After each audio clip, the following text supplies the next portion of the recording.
চট্টগ্রামে আবারও তীব্র হয়ে উঠেছে গ্যাস সংকট। কোথাও নিভু নিভু করে জ্বলছে চুলা, আবার কোথাও একেবারেই মিলছে না গ্যাস। সংকটের প্রভাব পড়ছে শিল্প কারখানা থেকে শুরু করে সিএনজি স্টেশনেও।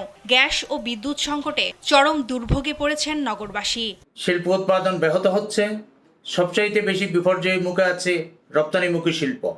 সিরিয়াল মেনটেন করে আসতে এইখানে আসতে প্রায় 8টার কাছাকাছি বাজে, মানে ধরেন 7:50 দিকে এসে দিয়ে গ্যাস শেষ হয়ে গেছে। 8টা থেকে লাইনে আছি, এখনো এতে পাম্পে গ্যাস নাই, লাইনে গ্যাস নাই, ওই জন্য পাম্প বন্ধ করে দিয়েছে। এখন গ্যাস পাবো আশায় দাঁড়ায় রইলাম আর কি।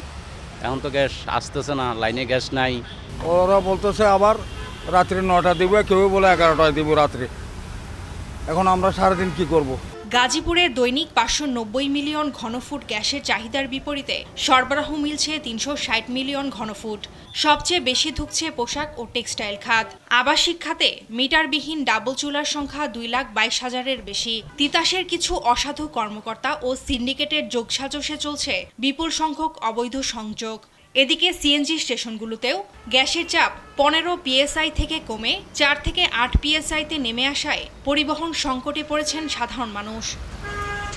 এদিকে গ্যাস সংকটের প্রতিবাদে জামালপুর টাঙ্গাইল মহাসড়ক অবরোধ করে বিক্ষোভ করেন সিএনজি চালিত অটোরিকশা চালকরা। বৃহস্পতিবার সকাল 6টা থেকে শুরু হওয়া 5 ঘণ্টাব্যাপী এই বিক্ষোভে মহাসড়কে যান চলাচল বন্ধ হয়ে কয়েক কিলোমিটার দীর্ঘ যানজটের সৃষ্টি হয়।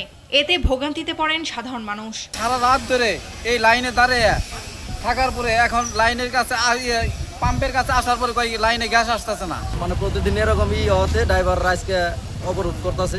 জামালপুর পাম্প হয়েছে একটা, আমাদের জামালপুরে আরেকটা পাম্প চাই। পাম্প হইলে আমরা ড্রাইভাররা সব থেকে স্বস্তিতে থাকবো, আমরা একটু ভালো থাকবো। ফারজানা আফরোজ টুম্পা, নিউজ ডেস্ক, দেশ টিভি।